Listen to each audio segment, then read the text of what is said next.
There is a new work schedule, possibly.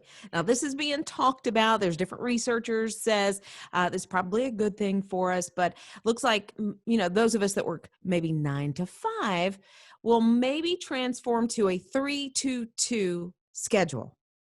You know what that is? 3 a.m. to 2 p.m.? Oh, no, that's like our hours. It seems like it, right? I know. No, so it would be like let's say a Monday, Tuesday, Wednesday in the office situation, Thursday and Friday at home, and then you have Saturday and Sunday as your off days. And they're saying it's actually good for the employer and the employee because everybody, it's just a more flexible schedule. And after the pandemic, people are kind of used to this situation. Mm-hmm. Being able to be at home, wake your kids up for school, maybe help them if they're working virtually. And so a lot of companies are looking at doing this going forward. Really? Yeah. That sounds pretty good. I mean, I 3 days at the job, 2 days at home. I Right. guess you pick and choose. I mean, how would you do it? I think if I were to do that, maybe I'll do Monday, Wednesday, Friday, and then, Right. in between would be home. I don't know if And there's ever that kind of an option. maybe there's some play, that you could say, okay, this week I want to do Monday, Wednesday, and Friday, but my kid has a dentist appointment next week. And so let me do Monday, Tuesday, and work Friday. I mean, hopefully there's enough flexibility. You could do that. Yeah, right? Well, if you were to do that, what would you do? 800-447-7234. His morning crew. Balloon Boy. Okay. Even a memory for you, Balloon Boy? Okay, A let's little take a bit. trip back in time. 2009. Big helium balloon that somebody can fit inside. Thing goes up, takes off. The parents go, "Where's our son? Our Yeah. son's in the balloon. The balloon is taken off." And so the National Guard, there are authorities, they are chasing this thing down. Finally, the balloon comes down. They're able to go into that balloon. There's no boy. Instead, this is 2009. Instead, that young man was hiding in the attic. And it turns out it was a big hoax. And so the parents they were put in jail, and they have this huge record. Well, fast forward to 2020. At the end of the year, the Colorado governor said, "You know what? They got enough. I'm going to pardon them. They won't have this on there as a record anymore." So now the parents of that whole Balloon Boy hoax have been pardoned. Wow, I do remember that. Like, I wasn't sure when you said Balloon Boy, like what had happened, but yeah, I do remember that he was hiding in the attic. And I remember thinking at the time, how sad that they brought their child into that. Because I he know, right? was, what was he, 4 or 5 years old, something like that? He was young, Yeah, about something 4 or like that. 5 years old, Yeah. maybe Wow. even 6. Yeah. But Goodness. that was And now about 11 he's, years ago. What? Well, now Mhm. since it's 2021, that would be 12 years ago. Wow. And now I wonder what he thinks about the whole thing. I mean, am I glad they got pardoned? I think yes, just because it's been a long time, but Mhm. wow. Yeah, they were virtual before virtual was a thing. Yeah, they were. Rob and Liz. His morning crew.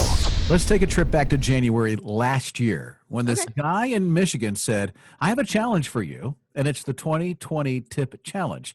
He's in Michigan. I think his bill was like $23, and he tipped the waitress $2,020 to Oh, wow. signify 2020. Yeah. So he put it on social media, and then he challenged, a lot of people, "Hey, sometime this year, do that big of a tip for a waitress." Well, take a look last week. And if you know the show Blue Bloods on CBS, Tom Selleck and Donnie Wahlberg and all those other actresses Yeah. and actors. So Donnie posts a big shout out to his dad on TV, which is Tom Selleck on Blue Bloods. And he said, "Hey, Tom Selleck just did the 2020 challenge, and he tipped a waitress $2,020 right before the end of the year." Listen, she got like a double tip there. She got to wait on Tom Selleck. Yeah, right? Right. And then she got this huge tip. That is awesome. I know. I've had some tips before because I worked at Morrison's cafeteria, and I worked the line where I would bring the trays out to the tables and carry them to people. So a big tip was a quarter. But it was still, it's something that you didn't have before you took the tray to the table. So that's a good. That's true. I've only ever been a hostess for one day. It didn't go well. No, huh? I never got a tip, but my son works on a food truck and I want to say he had a tip of like $20 one Really? day from one person. Yeah. That's a big spender for him, huh? On a food truck. Really? Yeah. Mornings with Rob and Liz. So Tom Selleck did that 2020 challenge, which was tip a waitress or a waiter $2,020. So he closed out the year doing that. And it's all over social media. Started making me think about the biggest tip I've ever received, which I worked at a Morrison's cafeteria. And Yeah. it was a church group that would come in every Sunday. And we would love this church group. And so because I was like a line, I don't know, I can't remember the name. Maybe I was a waiter. But I would take it was a cafeteria, so I would take the tray out for people to their table, Mhm. put it down, they give me a big quarter. So I'd get 25 cents for doing that. Whoop, whoop. Sometimes 50 cents. Whoo, that big spenders. But I would always get more tea and coffee or whatever for people. That was one of my first jobs that I had, Morrison's Cafeteria. This church group one day gave me $40 as a tip. And I'm like, wow, Did they really? that blew my mind. Yeah, it wasn't $2,020. But $40 and you were how old? 17, 18? How old were you? About 18 years old. It was right before I gave everything to Christ, and I was starting to get off the streets at that Right. time because I was an orphan teenager. Yeah, but $40 at that time was more than it is now. But at the same time, like it for your age too, just blew your mind and probably just made you take a second look at that group, which is pretty cool. Yeah, because I wanted to serve them every Sunday. Yeah, I bet. You Is know, that church group back? That's that, mine. that kind of tip, huh? I don't know about you, but here's our number. We'd love to hear from you. 800-447-7234. His morning crew. We're curious on how your holiday break went. How was Christmas and New Year's for you? It's Rob and Liz, his radio, and his morning crew, 800-447-7234. Let's start with Liz. How'd it go for you? It went really well. I got to spend a lot of time with the family. We did some organizing around the house, which is always, that's like my thing. When I have time off, I want to get that kind of thing done. But my son gave me the coolest gift for Christmas. This was Hayden. He's our youngest. And he gave me the gift of giving back to somebody else. He said, we're going to deliver Meals on Wheels next week, which we did on New Year's week. So very cool. Isn't that amazing? I mean, instead of just sitting around on the easy chair Right? and eating bonbons and watching a bunch of Netflix, Yeah. don't you feed people? We did. And, staying socially distanced, people still got to eat. Meals on Wheels still needs those volunteers. So it was really cool to take part. What'd you guys do? Yeah. Good for you for doing that. So at the Dempsey house, Christmas was good because we had, except for Wes and Brittany from Florida, which is my oldest and his wife, Yeah. Amanda and her boyfriend were over, and we had a good time. So here's what the kids did. The kids bought each other one gift, meaning that Amanda took care of Spencer. Spencer took care of Eli. Eli took care of Amanda. So they decided instead of buying everybody gifts, they would do it that way, which was really neat. And so one gift that came to Spencer from Amanda was a longboard, which that's a skateboard, but it's really super long. You don't do the tricks Right. on it or anything. First thing he does, he opens it up. He goes outside and he starts going through the neighborhood on this. This is my 19-year-old. It was like 35 degrees on Christmas at its warmest point. It was. So turned out to be a really good Christmas. What about you? Good. We'd love to hear from you. 800-447-7234. Rob and Liz. His morning crew. I don't know if you got like a massage certificate as a gift for Christmas over the Christmas break, but I'm a little concerned about Liz right now. It's his morning crew, his radio. Oh, you don't have to be concerned about me because I will never do this ever. There's a thing in Cairo called a snake massage. Literally, when I go into a massage, I want to be relaxed. I don't want to worry about anything, be rejuvenated. In Cairo, they're actually taking up to 30 different species of snakes. Included in that are python, and they lay them on your back. Like there's nobody that gets your pressure points or anything like that. They just lay the snakes on your back, on your face, Ooh. on your arms. And they say it like instantly brings your blood pressure down. I don't understand. There's no way. Could you do it? Me, I just think it sounds disgusting. It really does. Like, so they put oil on your back, and then they lay the snakes on there and they slither around. Non-venomous. Thankfully, there's that. But it says they alleviate pain just by crawling on your back. I mean, I know some people have pet snakes, and that's great, but I don't want to slather myself up with oil and slam a snake on my back. No, I watched this guy get one of these massages, and the snake kind of came near his face. He didn't flinch at all. I'd be like, "Wah!" Like, there's no way. His morning crew. I don't know about your decorations in your house. Let me tell you about Dolly Parton. Yeah, that's the person you want to know about. The first work week back to the new year. Dolly Parton keeps her decorations up until January 19th. And there's a reason why. It's her birthday. Right. So she puts up the decorations around Thanksgiving, and she says, I celebrate Thanksgiving and that's not a good Dolly Parton. Sorry. A lot higher. Yeah, a lot higher. I'll celebrate Thanksgiving and Christmas. That's a Dolly spot on. Yeah. Yeah, right? All the way up until her birthday. And so she does that, and then finally on the 19th, right after her birthday, the decorations come down. And I think that's a very good reason to keep your decorations up. You know what? They make her happy. I think, if I'm not mistaken, outside looking in, I think Dolly likes a little sparkle and a little over the topness. You So think?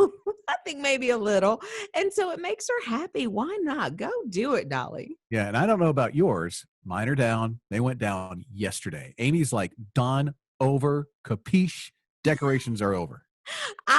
I could keep mine up a little longer, but my husband starts, slowly packing things away. So ours were down Friday, Saturday. 800-447-7234. What about yours? You can call or text. Rob and Liz. His morning crew. Don't know about your family, but there are a lot of people that are still keeping their decorations up for just a little bit longer because of the sign of the times, I guess. It's Rob and Liz, his morning crew on his radio. So for us, we took them down yesterday. And Liz, what'd you say, Saturday for you? Yeah, it was Friday. Probably finished everything on Saturday, but there is not a piece of tinsel left. Not even in a carpet, huh? Mm-mm. Lauren texted, she said their decorations came down the Sunday after Christmas. So that would have been the 27th. Oh, that was quick, Lauren. That was quick. The Sunday after Christmas. So between Christmas and New Year's, no Christmas decorations. You know what? She was done. Over. I get it. Brian is here at 800-447-7234. What about you, Brian? I think the Christmas decorations should stay up until Russian Christmas. Well, the Christmas tree should at least stay up until Russian Christmas. Christmas decorations, you can leave them up until it gets warm enough to take them down. What, May? Just about. It seems like it. Russian Christmas, when is that? This week or something? Yeah, it's Thursday. So January 7th is Russian Christmas. Thursday is the Russian Christmas. Why is it different? They go by the Julian calendar instead of what we go by. So, Who's yeah. that dude? I don't know. Yeah, I don't know either, but they're following it. Mornings with Rob and Liz. Conversations about how long you're keeping your decorations up and why at 800-447-7234. I'm Rob Dempsey. That's Liz Riles. Liz packed it all up last week. Yeah, you did too. I think that's when most people seem to do it. But my sister, so she puts her Christmas tree up sometime in September. And I don't think she takes it down until almost the end of January. So it's a long time. That is a very long time. So Heather's along with us. What about you, Heather? I'm keeping up my lights, my nativity on my front lawn until Resurrection Sunday, although I might put away some of the things that are in the room that is a Christmas room, because that gets a little bit weird. But I'm leaving most of it up until, what is that, April, March? Yeah, beginning of April is Easter. Yeah. April 4th this year is Easter. So she got a little while to go. Early in April. I'm glad it's not late in April because that'll be a long time for those Christmas decorations to be all the way up until Easter. Way to go, Heather. Now I think we should put ours back up in our house. Not me. I had a real tree. Not happening. His morning crew. I think if you ever have the opportunity to meet this pet tech, or a vet tech, I guess is the official title, Taylor, you'd know she is a really special young lady. It's Rob and Liz, his morning crew on his radio. Yeah, Cindy owns a dog, a pit bull mix named Riz. And Riz was rescued a couple of years ago by Cindy. And of course, she got a veterinarian. So she just made this relationship with this tech whose name is Taylor because Riz, her dog that she rescued, had bone cancer. And she had to go in. She had to have these chemo treatments. And Cindy couldn't go back with her. But the vet tech, Taylor, not only stayed with the dog, but she curled up on the bed next to Riz as she was getting these treatments and just kind of stroked her and held her while she was getting those treatments and even fell asleep from time to time, just right there next to her. Take a nap with the dog. Man, that's just something that is just, instinct. You can have a job, Mm-hmm. but certainly for Taylor, this is much more than a job. And she cared so much for the pet's owner and for Riz, for Cindy and Riz, that she's like, I just don't want Riz going through this alone. So she stayed by that dog's side. Every single treatment, literally, as Liz said, laying right beside the dog. I'd take a nap too. I'm with you, Taylor. I would take a nap too. Sadly, Riz didn't make it, Yeah. but she wasn't alone because Taylor was by her side every step of the way. Yeah. She made her last days as special and as best as she could.